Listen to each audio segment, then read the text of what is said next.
আসসালামু আলাইকুম, কেমন আছেন সবাই? আশা করি সবাই ভালোই আছেন। আজকে নিজের গাছের পেয়ারা পেরে খাচ্ছি।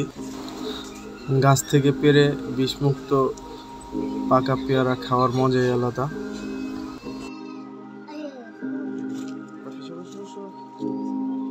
পেয়ারাটায় অনেক পিঁপড়া ছিল, এখন পেয়ারাটা ভালোভাবে ধুয়ে নিব।